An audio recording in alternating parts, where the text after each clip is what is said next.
Sir నమస్కారం sir. నమస్తే. కర్నూలు జిల్లా దేవరగట్టులో ప్రతి సంవత్సరం విజయదశమికి కర్రలతో కొట్టుకోవడం జరుగుతుంది. ఈసారి 100 మందికి పైగా తలలు పగిలినట్టుగా చెప్తున్నారు సార్. మరి ఈ సంఘటన ఎప్పుడు జరుగుతూ వస్తుంది? మరి పోలీసులు ఎందుకు దీన్ని సీరియస్‌గా తీసుకోలేదు? ఆపలేదు అసలు దీని అనుకున్న కథ ఏంటి సార్? దీని మామూలుగా దేవరగట్టు అంటే కర్నూలు జిల్లాలో హొలగుండం అని ఉంటది. హొలగుండం మండలంలో దేవరగట్టు అనే విలేజ్ ఉంటది. అక్కడ ఒక కొండ ఉంటదన్నమాట. ఆ కొండ మీద మల్లేశ్వర స్వామి అంటారు. మల అనే లేడీ, మల్లేశ్వరుడు ఇద్దరు భార్యాభర్తలు అనమాట. అంటే పార్వతీ పరమేశ్వరులే వాళ్ళ అవతారం ఎత్తారనేది ఉంటుంది. దానికి సంబంధించి ఎవరి విజయదశమికి అర్ధరాత్రి బన్నీ మహోత్సవం అంటారు. బన్నీ జైత్రయాత్ర అని కూడా పిలుస్తారు. ఈ బన్నీ జైత్రయాత్ర జరుగుతుంటుంది, ఎవరి ఇయర్ జరుగుతుంది. అదేంటంటే ప్రధానంగా ఏంటంటే అక్కడ ఉన్న 17 గ్రామాలు ఎన్నో ఉన్నాయి. ఆ గ్రామాలు 2 వర్గాలుగా విడిపోతారు. ఒక గ్రామం దేవతని తీసుకుంటే ఇంకొక గ్రామం దేవుణ్ణి తీసుకుంటారు. వాళ్ళిద్దరి మధ్య ఒక రైవలరీ అనేది మొదలవుతుంది. కాగడాలు తీసుకుంటారు. అర్ధరాత్రి 12 గంటల ప్రాంతంలో జరుగుతుంది ఇవంతా.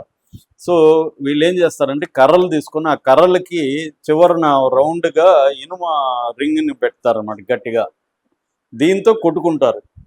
ఈ కొట్టుకోవడం వల్ల తలలు పగిలి ఎవ్రీ కొంతమంది చనిపోవడం, కొంతమంది సీరియస్ గాయాలవడం జరుగుతుంది. లాస్ట్ ఇయర్ అయితే చెట్టు మీద నుంచి పడి చాలా మంది చనిపోయారు. ఈసారి కూడా 100 మందికి పైన గాయాలైనాయి, 2 చనిపోయినారు. గాయాలైన వాళ్ళల్లో 2కి చాలా సీరియస్గా ఉందని చెప్తున్నారు. అసలు ఏంటి ఈ స్టోరీ ఏంటి, దీన్ని ఎలా జరుగుతుంది, దీన్ని ఎందుకు ఇంత మోడర్నిటీ వచ్చినాక ఏఐ అంతా వచ్చి టెక్నాలజీ డెవలప్ అయినాక కూడా ఇది ఎప్పుడూ పురాతనమైన ఆచారాన్ని ఎందుకు ఇంకా ఫాలో అవుతున్నారు, దీన్ని ఎందుకు ఏ గవర్నమెంట్ అయినా కూడా ఆపలేకపోతుంది, సో ప్రజెంట్ ఏం జరిగింది, దీని వెనుకున్న ఆ కథ ఏంటి, ఇది ఎందుకు, ఈ ఆచారం ఎందుకు వచ్చింది, ఈ విషయాల గురించి మాట్లాడదాం. ముందుగా దీని వెనక కథ చెప్పుకోవాలంటే ఒకప్పుడు ఆ ప్రాంతంలో మునులు వీళ్ళు తపస్సులు ఇవన్నీ చేస్తున్నప్పుడు అక్కడ 2 రాక్షసులు, మణి మల్లాసుర అనే ఒక రాక్షసులు, వాళ్ళు కూడా భార్యాభర్తలు కావచ్చు. ఆ రాక్షసులు 2 వచ్చి వీళ్ళని డిస్టర్బ్ చేసేవాడు.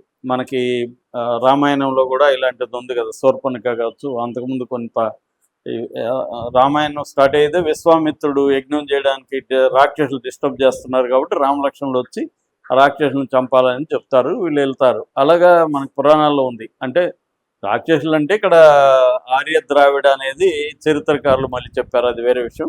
సరే, ఏదేమైనా ఈ మణి మల్లాసుడు అనే రాక్షసులు ఈ మునుల తపస్సును భంగం చేస్తున్నారంటే వీళ్ళు పార్వతీ పరమేశ్వరుని ఏడుకున్నారు, మీరు రక్షించండి అని.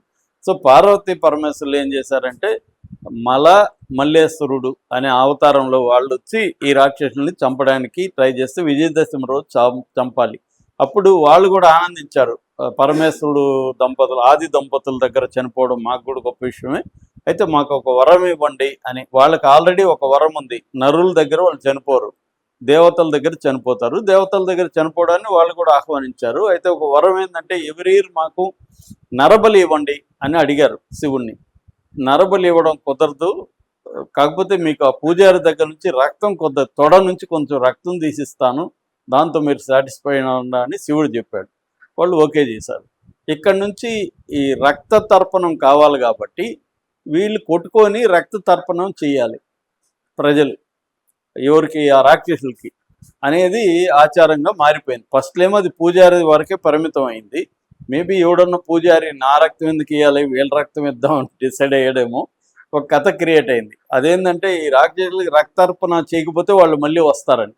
అది రాను ఏమైపోయిందంటే సమాజంలో కరువు రాకుండా ఉండాలంటే, సమృద్ధిగా ఉండాలంటే, ప్రజలకు కష్టాలు రాకుండా ఉండాలంటే ఇది చెయ్యాలి అన్న నమ్మకం వాళ్ళకి బ్రాహ్మణులు కలిగించారు, మరి జనరల్గా అయితే వాళ్ళే కలిగించుంటారు.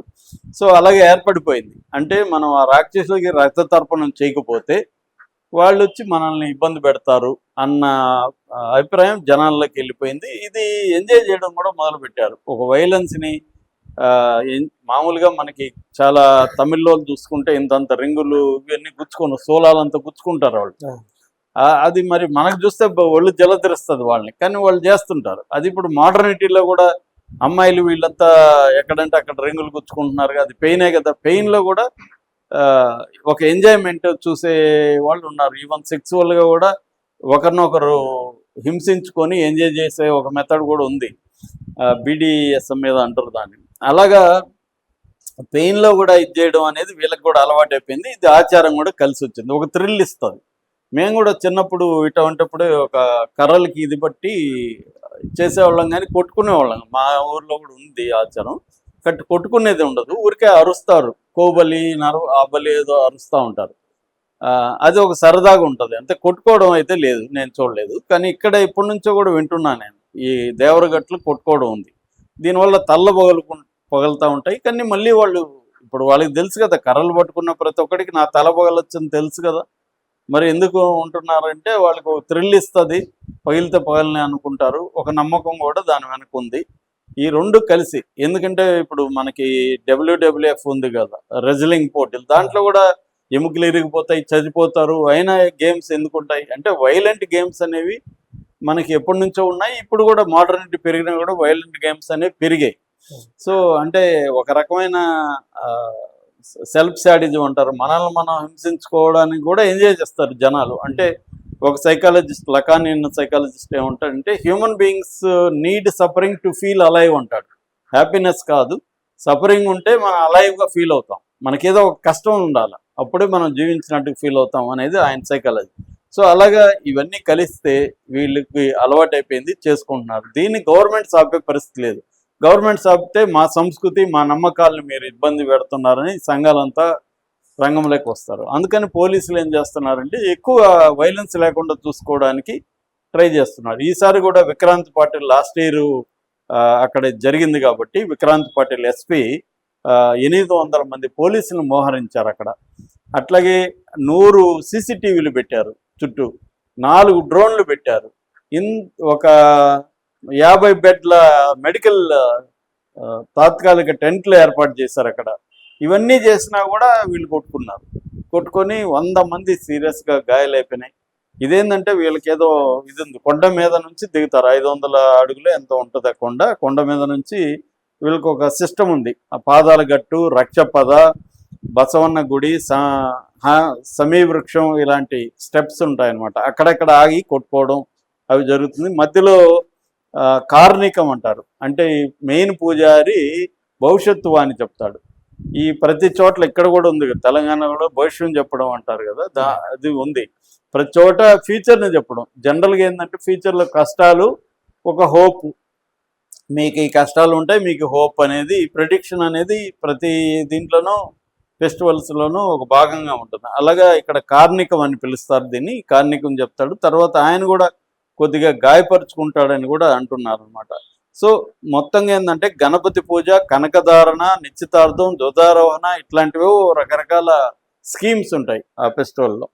అలా వచ్చి వీళ్ళు ఆ స్టెప్స్ ఒక్కొక్క చోట ఆగి కొట్టుకోవడం అనేది జరుగుతుంది. ఇది 2 గ్రామాలుగా విడిపోతాయి, 2 బృందాలుగా, మొత్తం 17 గ్రామాలు అని చెప్తున్నారు. కొన్ని గ్రామాలు అయితే నెరని తాండ, కొత్తపేట, పాదాలగట్ట, ఇది ఒక ఏరియా అయితే, ఇంకోటేమో అరికరే తాండ, సులువాల, ఎల్లార్తి, గురుకుల, బలిహల్ల, విరూపాపురం, ఇలాంటి కొన్ని గ్రామాలు. ఇలాగా వాళ్ళు విడిపోతున్నారు. కులాల వారిగా విడిపోయేది కూడా ఉందని కొంతమంది చెప్తున్నారు. అంటే అక్కడ లింగాయతులు, ఇది వచ్చి కర్ణాటక దగ్గర ఉంటుంది, లింగాయతులు, రెడ్డి, ముస్లిము, ఈ వీళ్ళు ఒక బ్యాచ్ ఉంటే, ఎస్సీలు, యాదవ, కురుమ అంటే దళిత బహుజనులు ఒక బ్యాచ్ ఉంటే, మిగతా వాళ్ళు ఒక బ్యాచ్, ఇలాగా కూడా విడిపోతారని కూడా చెప్తున్నారు. దీన్ని కర్ణాటక నుంచి, తమిళనాడు నుంచి కూడా చూడడానికి వస్తారు ఈ ఫెస్టివల్ని. అంటే ఇది ఒక ఆచారంగా మారి, థ్రిల్గా మారి, దీన్ని ఇంకా మోడర్న్ టెక్నాలజీ వచ్చినాక దీన్ని ఇంకా పెంచి చేస్తున్నారు తప్ప తగ్గట్లేదు. కాకపోతే ఏంటంటే ఆచారం అనేది ప్రజల్ని హింసించే విధంగా ఉన్నప్పుడు దాన్ని ఖచ్చితంగా వ్యతిరేకించాలి. అంతవరకు అయితే ఓకే, కానీ ఆచారం పేరుతో మేము కొట్టుకొని చేస్తామంటే అది ఖచ్చితంగా గవర్నమెంట్ ఇన్వాల్వ్ కావాలి. కానీ వీళ్ళు ముందస్తు అయితే పోలీసులు పాపం జాగ్రత్తగానే అన్ని చేశారు, కానీ ఆపలేకపోయారు. ఎందుకంటే కొట్టుకోవడాన్ని ఎలా, అంతమంది పోలీసులు ఉన్నా కూడా వాళ్ళు వెళ్ళి ఆ జనంలో వెళ్ళి పోలీసులకి వెళ్తే పోలీసులకు కూడా పడతాయి దెబ్బలు. ఆ పరిస్థితి ఉండడం వల్ల సైలెంట్ అయిపోయారు. ఇది మామూలుగా కొట్టుకుంటున్నారు అనుకున్నారు, రెచ్చిపోయారు ఆవేశంలో. మామూలుగా ఇలాంటి చోట్ల మందు వేయడం కూడా మనం చూస్తుంటాం. వాళ్ళకి ఆ టైంలో ఏం జరుగుతుందో తెలియదు. ఒక మామూలుగా మనకి పతంజలి సినిమాలో ఒక డైలాగ్ ఉంటుంది, 2 ఊర్ల గొడవలు వచ్చినప్పుడు ఒకడికి అనుమానం వస్తుంది, నా బంధువులు అంతా ఉన్నారు సార్ ఆ పక్క రైవల్ క్యాంపులో, వాళ్ళని కొట్టలేనంటే వీళ్ళ లీడర్ ఏం చెప్తా అంటే, నువ్వు వాళ్ళనే కొట్టాల్సిన అవసరం, మనోడిని కూడా కొట్టాలనిపిస్తే కొట్టంటాడు, కొట్టడం ముఖ్యమని. అలాగే ఇక్కడ కూడా ఏంటంటే వీళ్ళ ఎవరిని ఎవరు కొడుతున్నారో తెలియదు. ఒకసారి మన క్యాంపులో మనకి ఎవడన్నా నచ్చకపోయినా వాడిని కొట్టచ్చు అక్కడ, అంతే కదా, అక్కడ తెలియదు కదా, గందరగోళం ఉంటుంది. కాబట్టి ఈ ఆచారాన్ని సీరియస్గా గవర్నమెంట్ తీసుకోవాలి. అరే కొట్టడం మాత్రం కంప్లీట్గా ఆపేస్తే కానీ, కొట్టకుండా మీరు ఏమన్నా చేసుకోండి, కొట్టడం అయితే జరగకూడదు అనేది ఆపకపోతే మాత్రం ఎవరీది అక్కడ డెత్లు అనేవి జరుగుతూనే ఉంటాయి. Thank you sir.